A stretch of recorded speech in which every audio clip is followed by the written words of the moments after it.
Hello students, मेरा नाम है प्रहलाद कुमार और आप देख रहे हैं मेरा चैनल पीके सर की क्लास। आज के लेक्चर में हम कक्षा 10 के सामाजिक विज्ञान विषय को पढ़ेंगे। कक्षा 10 में सामाजिक विज्ञान की 4 पुस्तकें हैं। उनमें से एक है लोकतांत्रिक राजनीति, डेमोक्रेटिक पॉलिटिक्स। पहले लेक्चर में हम लोगों ने पहले पाठ सत्ता की साझेदारी, पावर शेयरिंग की चर्चा की थी। आज के लेक्चर में मैं दूसरे पाठ संघवाद की चर्चा करूंगा। चूंकि यह पाठ लंबा एवं थोड़ा कठिन है, इसलिए इस पाठ को मैं 2 भागों में रख रहा हूं, भाग 1 और भाग 2। भाग 1 में हम संघवाद का अर्थ, संघवाद की विशेषताएं एवं भारत के संघीय देश बनने की प्रक्रिया का अध्ययन करेंगे, जबकि भाग 2 में हम देखेंगे कि भारत में संघीय व्यवस्था कैसे चलती है तथा भारत में सत्ता या शक्ति के विकेंद्रीयकरण के मिथक को समझने की कोशिश करेंगे।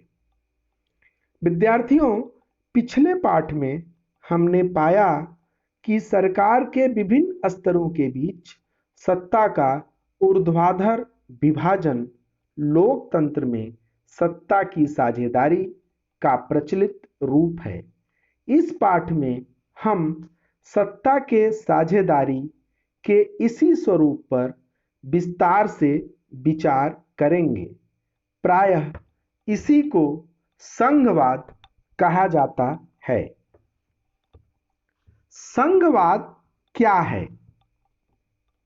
विद्यार्थियों, सत्ता की साझेदारी के आधार पर शासन व्यवस्था 2 प्रकार की होती है। पहली एकात्मक सरकार एवं दूसरी संघात्मक सरकार। एकात्मक सरकार में सारी शक्तियां केंद्र सरकार के हाथों में समा जाती हैं। श्रीलंका में ऐसी ही सरकार है। जबकि संघात्मक सरकार में यह शक्तियां केंद्र और इकाइयों के बीच बांट दी जाती है। विद्यार्थियों, आपको याद होगा कि 1993 में कुछ बदलाव करके बेल्जियम ने इस मॉडल को आत्मसात कर लिया था। मोटे तौर पर संघवाद में सरकार 2 या अधिक स्तरों वाली होती है और संविधान के द्वारा उनके बीच शक्तियों का स्पष्ट विभाजन कर दिया जाता है। साथ ही ऐसी व्यवस्था भी कर दी जाती है कि कोई एक अकेला इसमें बदलाव न कर सके। यहाँ यह जानना रोचक होगा कि समूचे विश्व में सिर्फ 25 देशों में संघात्मक शासन व्यवस्था के मॉडल को अपनाया है, लेकिन दुनिया की लगभग आधी आबादी इन 25 देशों में निवास करती है। इस मानचित्र में हम विश्व के उन देशों को लाल रंग में साफ देख पा रहे हैं जहां संघीय सरकार का मॉडल अपनाया गया है। संघवाद की प्रमुख विशेषताएं। विद्यार्थियों, संघवाद की कई विशेषताएं हैं जो निम्नलिखित हैं। पहला, इसमें सरकार के 2 या अधिक स्तर होते हैं, जिसे केंद्र सरकार, राज्य सरकार और स्थानीय सरकार कहते हैं। संघवाद की दूसरी विशेषता है, अलग अलग सरकारें एक ही नागरिक समूह पर शासन करती हैं। तीसरी विशेषता, संविधान के द्वारा इन सरकारों के बीच मर्यादा की लक्ष्मण रेखा साफ खींच दी जाती है। चौथी बात, किसी भी स्तर की सरकार इन प्रावधानों को अकेले नहीं बदल सकती। और पांचवी विशेषता, शक्तियों को लेकर किसी विवाद या टकराव की दशा में सर्वोच्च न्यायालय की भूमिका रेफरी जैसी होती है। संघीय शासन व्यवस्था के दो लक्ष्य हैं, देश की एकता और क्षेत्रीय विविधताओं का आदर। आदर्श संघीय व्यवस्था का मूल मंत्र है आपसी विश्वास और साथ रहने की सहमति। विद्यार्थियों, यह भारत के सर्वोच्च न्यायालय का चित्र है जो नई दिल्ली में स्थित है।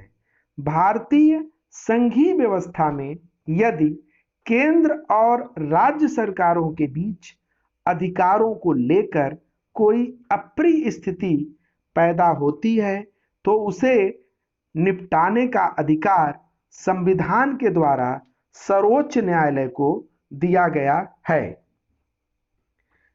भारत में संघीय व्यवस्था। पाठ 1 में हमने देखा कि बेल्जियम और श्रीलंका जैसे छोटे देशों को भी अपनी विविधताओं को सहेजने में कितने पापड़ बेलने पड़े थे। अब जरा सोचिए कि भारत जैसे बड़े देश में यह रास्ता कितना पथरीला होगा, जहां कई भाषाओं, धर्मों, क्षेत्रों और विचार समूहों के निवासी हैं। हमारे देश में सत्ता की साझेदारी तलवार की धार पर चलने के समान है। आइए पीछे चलते हैं। वर्ष 1947। एक तरफ ताजी ताजी आजादी के जश्न में डूबा देश तो दूसरी तरफ विभाजन का दंश। ऐसे में भारत संविधान के दायरे में संघवाद के डगर पर चल पड़ा। हालांकि संविधान ने भारत को राज्यों का संघ, यूनियन ऑफ स्टेट्स घोषित किया, किंतु भारत जिस मॉडल की वकालत कर रहा था उसकी मंजिल संघीय व्यवस्था ही था। संविधान ने मूल रूप से 2 स्तरों वाली शासन व्यवस्था की बुनियाद डाली, जिसे संघ सरकार या केंद्र सरकार और इकाइयों की सरकार या राज्य सरकार कहा गया। 45 वर्ष बाद 1992 में एक संविधान संशोधन के द्वारा इसमें तीसरा स्तर भी जोड़ा गया। भारत में संविधान के द्वारा 3 स्तर की सरकारों के अधिकार एवं दायित्वों की मेड़बंदी कर दी गई और इनके विधायी अधिकारों की 3 सूचियां बना दी गई, जो इस प्रकार हैं। पहला, संघ सूची या केंद्र सूची। दूसरा, राज्य सूची। और तीसरा, समवर्ती सूची। पहला, केंद्र सूची। इसमें राष्ट्रीय महत्व के विषय रखे गए, मसलन रक्षा, विदेश, बैंकिंग, मुद्रा, रेल आदि। इन विषयों पर कानून बनाने का अधिकार सिर्फ केंद्र सरकार को है। दूसरा, राज्य सूची। राज्य सूची में पुलिस, व्यापार, कृषि, सिंचाई, मनोरंजन जैसे स्थानीय और क्षेत्रीय महत्व के विषय हैं। इन विषयों पर सिर्फ राज्य सरकार कानून बना सकती है। तीसरा, समवर्ती सूची। इसमें शिक्षा, वन, विवाह और उत्तराधिकार जैसे विषय हैं, जिस पर दोनों सरकारें कानून बना सकती हैं, किंतु यदि कानूनों में टकराव हो तो केंद्र के कानून प्रभावी होंगे। विद्यार्थियों, इस फ्लो चार्ट में 3 सूचियां और उसमें वर्णित प्रमुख विषयों को प्रदर्शित किया गया है। केंद्र सूची में रक्षा, विदेश, बैंकिंग और मुद्रा जैसे विषय हैं। राज्य सूची में पुलिस, व्यापार, कृषि, सिंचाई जैसे विषय हैं, जबकि समवर्ती सूची में शिक्षा, वन, विवाह और उत्तराधिकार जैसे विषय सम्मिलित हैं। विद्यार्थियों, इन सूचियों को देखने के बाद एक प्रश्न कौंधता है कि यदि कोई ऐसा विषय हो या भविष्य में सामने आ जाए तो उस पर कानून का निर्माण किस स्तर के सरकार द्वारा किया जाएगा। संविधान के कुशल रचनाकारों ने ऐसे प्रश्न का भी समुचित उत्तर लिख दिया और व्यवस्था दे दी कि बचे विषय या विषयों पर कानून बनाने का अधिकार केंद्र सरकार के पास होगा। स्टूडेंट्स, व्याख्यान लंबा और बोझिल न हो जाए, इसलिए इस पाठ के शेष बिंदुओं को हम अगले लेक्चर में पढ़ेंगे। धन्यवाद।